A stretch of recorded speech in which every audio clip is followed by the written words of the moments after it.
And now, Death Valley Days.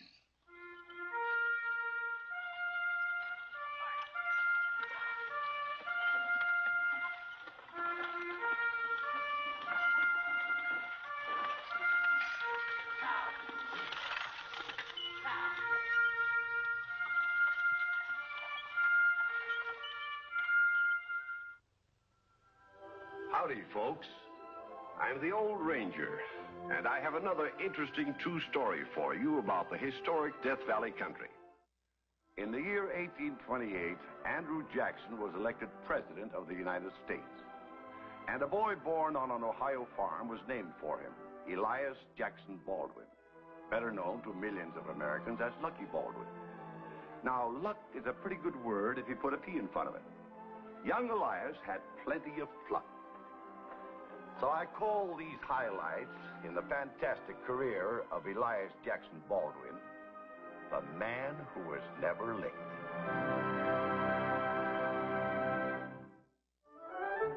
When he was a lad of 4, he was currying the farm horses as far up as he could reach. And by the time he was 18, he had made $200 on his first horse race in Indiana where his family had moved. Enough money to get married on. 100 years ago. And so at 19, Baldwin eloped with a neighbor's daughter, Sarah Ann Unruh. But an Indiana farm was not big enough for this dynamic young man. So in 1853, with his wife Sarah Ann and a 6-year-old daughter Clara, Baldwin joined the gold rush to California. He opened a livery stable in San Francisco, where the demand for horses, as the only means of transportation to the gold fields, was bringing fancy prices.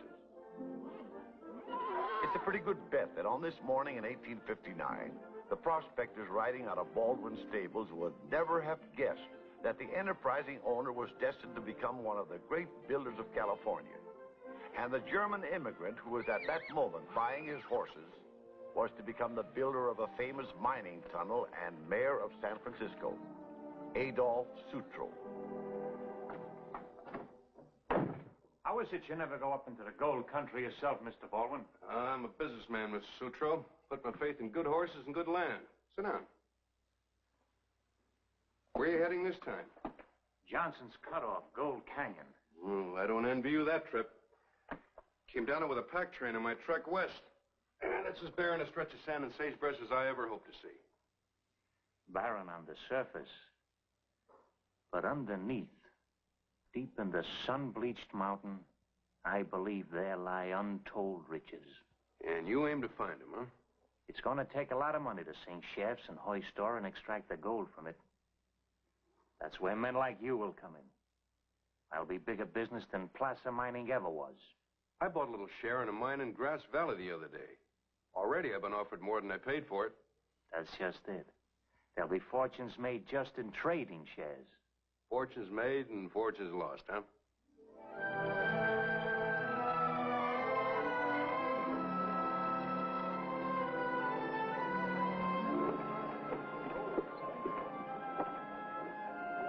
Look at those silver bars. From Comstock Lode, Washoe District. The ore assays up to $2,000 a ton in gold and $5,000 in silver.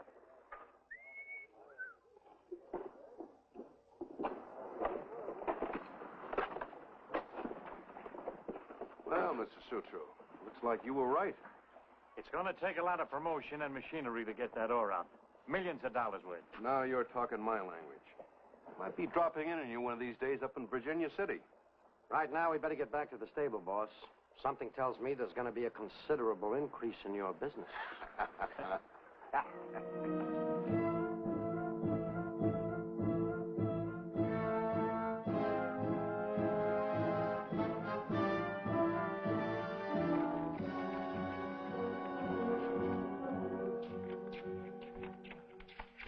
You dig it out of the Comstock the easy way, Mr. Baldwin. I told you I'm a businessman. Yes, the livery stable's done all right this last year. Sure, San Francisco's booming. New residents and investors coming in from the east. New wealth pouring in from the Comstock. Don't you ever get the urge to go up there yourself? Get in on the direct profits? Yes? I've been thinking about that, Mac. I'm going to dispose of my livery business and go to Virginia City. Leave San Francisco. And your wife and daughter? Well, daughter Claire is in Mills College, and my wife Sarah Ann won't miss me. No, my home ties are not what they were, Mac. I'm sorry, Mr. Baldwin. I want you to reserve a few teams and wagons for me and sell off the rest. I'm going to load them up with lumber for the mines on my way up there. Make your trip pay for itself, Ed. That's always been my way. All right, sir. I'll take care of it. If you see Mr. Sutro up there, give him my respects. I'll do that, Mac.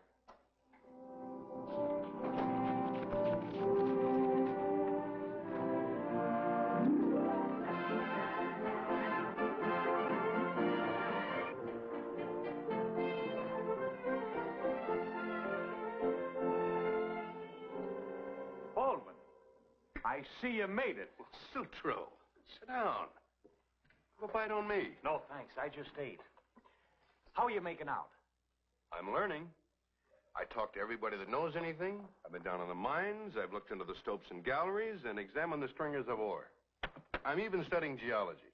You're a very wise man. How does the load look to you? It's the greatest true fissure in the history of mining. Understand you're trying to promote a tunnel. Yes. Someday, when I can build it, my tunnel will cut mining costs in half and increase the depth the lode can be worked by 2,000 feet. But that time is not yet. Don't worry. It'll come. I'll see to that. Have you bought feet in any of the mines? Put everything I've got into those that look good to me. Now I'm going back to San Francisco. I figure on letting my business finance my future in mining shares.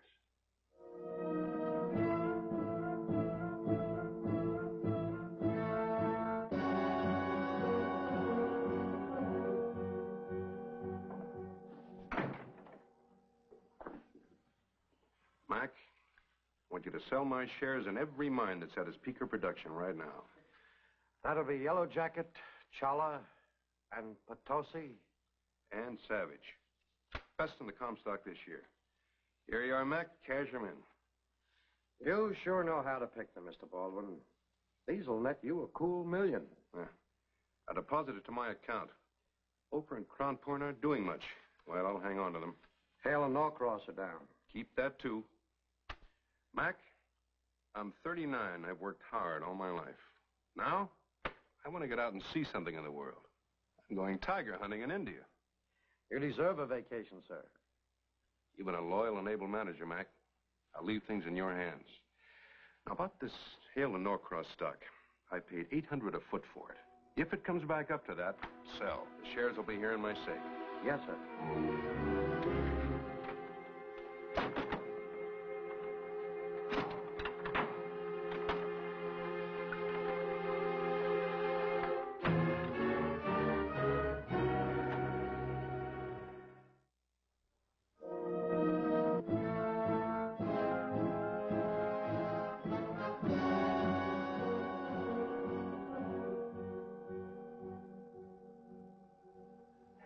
Welcome home, Mr. Baldwin.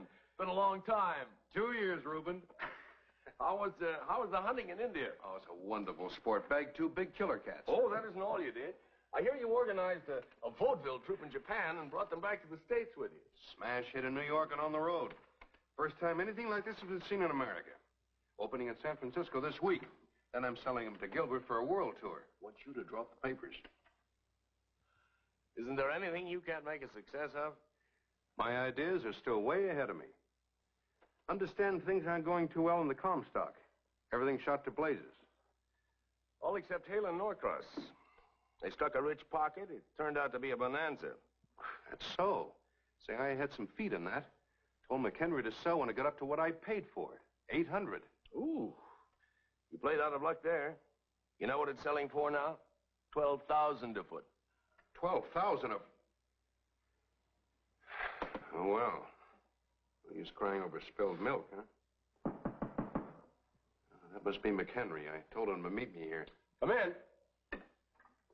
Mr. Baldwin. It's good to see you. Hello, Mr. Lloyd. Mac? You're looking very fit, sir. Fit as a fiddle. Say, Mac, Reuben's been telling me about Hale and Norcross. What did you get out of it for me?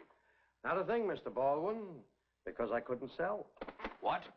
You told me to sell at 800, but you locked your safe and took the key with you. Well, there was nothing I could do. I wrote your letter, but got no answer. I never got the letter. If you want to sell today, I can get you 12,000 a foot. With what you have, it'll run into millions. Well, here you are, man. What are we waiting for? By golly, for once I'm going to let you call me Lucky Baldwin. Rube, you know what I'm going to do? You remember those lots out on Market Street where we used to hunt quail? Yes. I'm going to put a hotel in that corner. The greatest hotel this side of New York. And in conjunction with it, I'm going to build the Baldwin Theater. Talk about ideas. That one will take $3 or $4 million. I know it. Say Crown Point and Ophir are down, huh? Bedrock. What are you going to do? Sell? Rube, to be a success, you got to keep your eye on two ends. You have to know when to go into a deal and when to go out. And I don't think this is the time to go out and Crown and Ophir. In fact, I think I'll buy some more.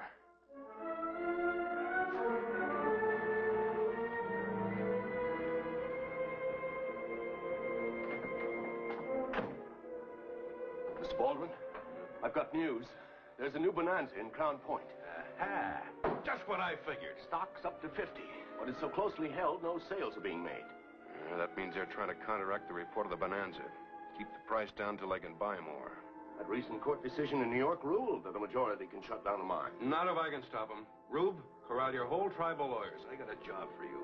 And round up a bunch of our men for me. Tell them I'll pay them $40 a day. I'm sending them up to Crown Point to keep that mine open. How's it going? Mine's open. And I've just had an offer from John P. Jones. What about? He and Sharon want to buy you out for $2.5 million. Well, get on the job, man. Tell them we'll sell. And Reuben, I've got another idea. I want to own a stable of thoroughbreds. And I think Southern California might be a good place for it. Now, I'm going down there, and I'm taking you with me.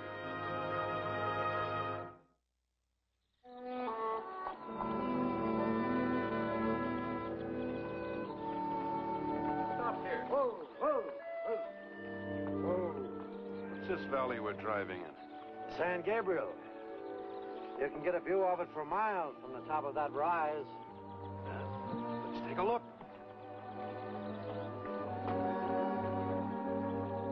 Golly. Look at that. Must be plenty of water coming down out of that mountain range. Yes, sir. And the climate's the best on earth. Why, this valley is paradise. Who are the owners of these ranches? I don't know them all, but some of them got their land from the King of Spain. The best one's the Santa Anita. Harris Newmark, the wholesale grocer, owns that. Well, I'm going to buy it. This valley is a heaven on earth. And someday, I'm going to own all of it. That Santa Anita ranch of yours might be a good place for a racing stable, Mr. Newmark. I've been thinking I might buy it. I'm not too eager to sell, Mr. Baldwin. I'll give you $150,000. Cash. Not interested. Well, how much do you want for it? $175,000. Sorry. It's not worth it.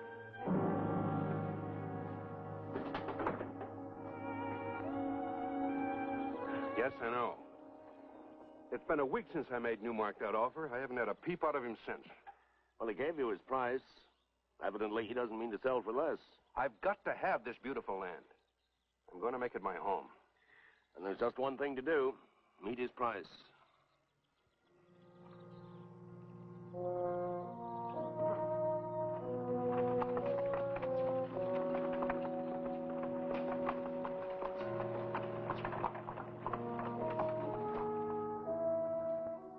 Good morning, Mr. Baldwin. Morning, Newmark. I've decided to meet your price. Now, I think it's steep, but I'll give you $175,000. It's 200,000 now. What? And next week it'll be 225,000. Man, you must be out of your head, or else you think I'm out of mine. Just forget I ever made an offer. Very well.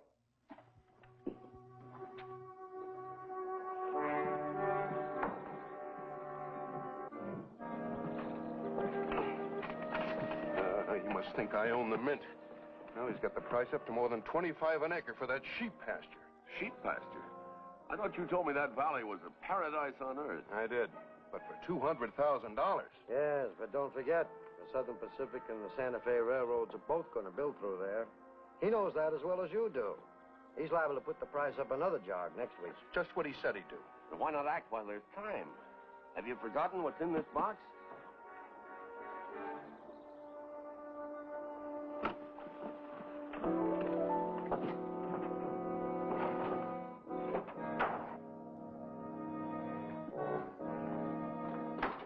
All right, Newmark. I'll pay $200,000. It's $225,000 now. Oh, no, you don't. That's next week. I'm buying the Santa Anita right now. Looks like you've got yourself a deal. Good enough. I'm going to make the Santa Anita the showplace of California.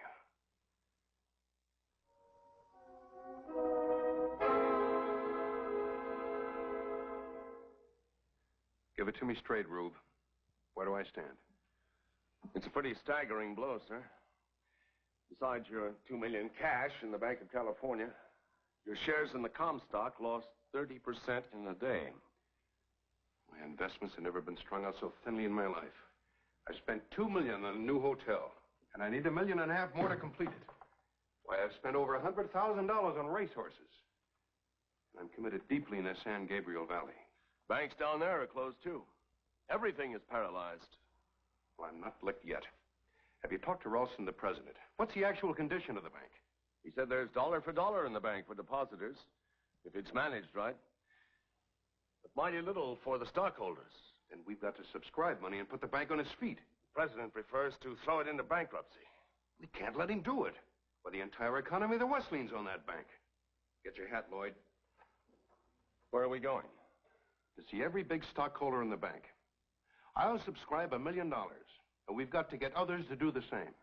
One way or the other, the Bank of California has got to reopen, or the West is a dead duck.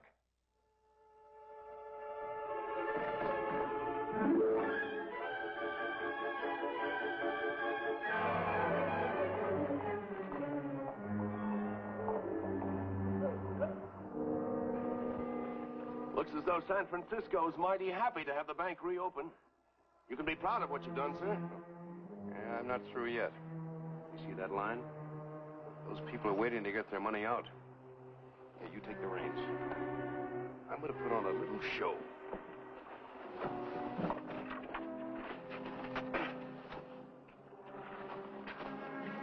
Don't you want me to help you?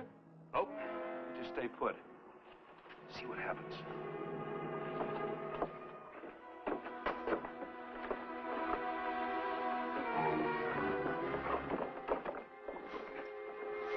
Excuse me. Good morning, Mr. Baldwin. Morning.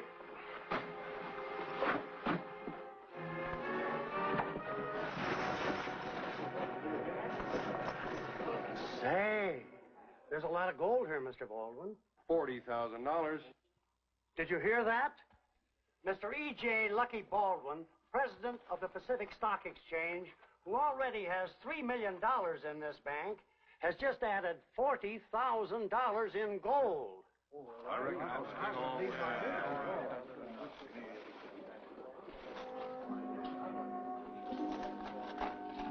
That was a smart move, Mr. Baldwin. You certainly stopped the run on the bank.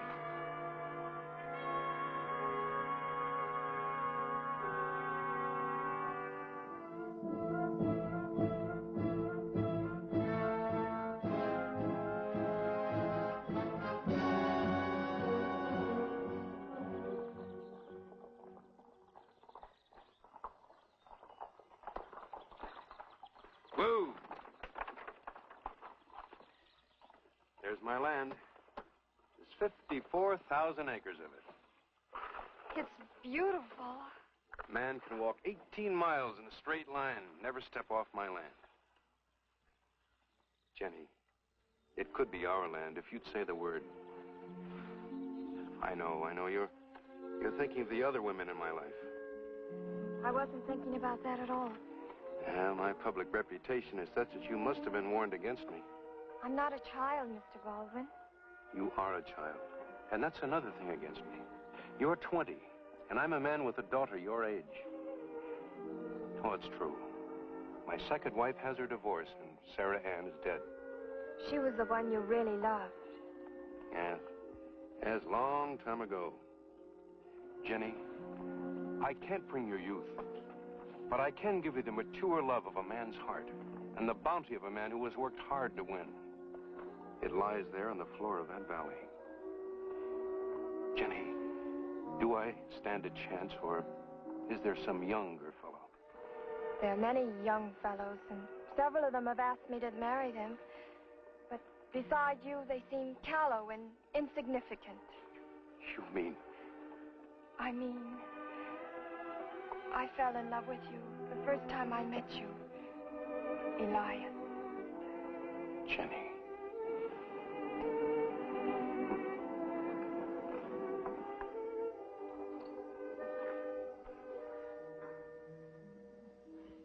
Why does it have to take so long? It was nothing like this when my first child was born.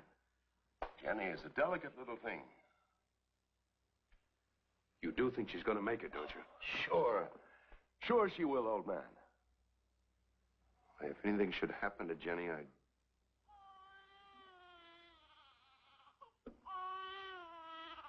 Well, looks like you're a father again. You have a lovely little daughter, Mr. Baldwin. And my wife? She's going to be all right. You may see her in a few minutes. Little girl, huh? Oh, I hope she's the spitting image of her mother. Have you and Jenny picked a name? Oh, yes. We're going to call her Anita. After our ranch, Santa Anita. That's the place I've been the happiest. And this is the happiest moment of my life. You know, when I get back to the ranch, I'm going to plant a little redwood tree in honor of little Anita's birth. Are you happy, Elias? Oh, with you safe and a beautiful little daughter? How can you ask? I wanted to give you a son, but maybe next time. I'm perfectly content, my darling. And just to prove it, I'm going to give you a present. What's it going to be? I'll tell you. You know that lake down on the ranch? Well, on the shore, I'm going to build you the most wonderful little house you ever saw, with marble fireplaces and stained glass windows and everything your heart desires. Elias, I love you.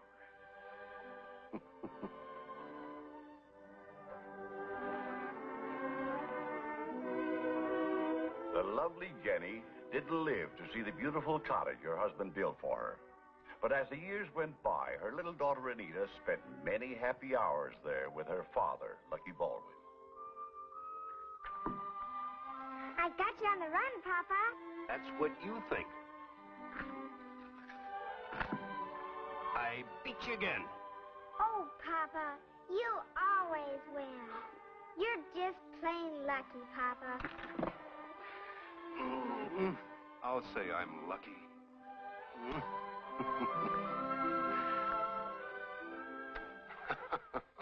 The portrait of little Anita's mother, Jenny, is still there in stained glass In the door of the cottage, which has been restored by the Historical Committee of the California Arboretum Foundation, Incorporated, to look exactly as it did in the year when it was used as Rancho Santa Anita Guest House. A few yards away is a redwood tree planted on the day little Anita was born.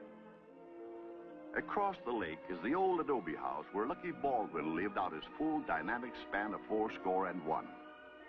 This beautiful spot is now California Historical Landmark 367, Los Angeles State and County Arboretum, and you can go to Santa Anita today and see it for yourself.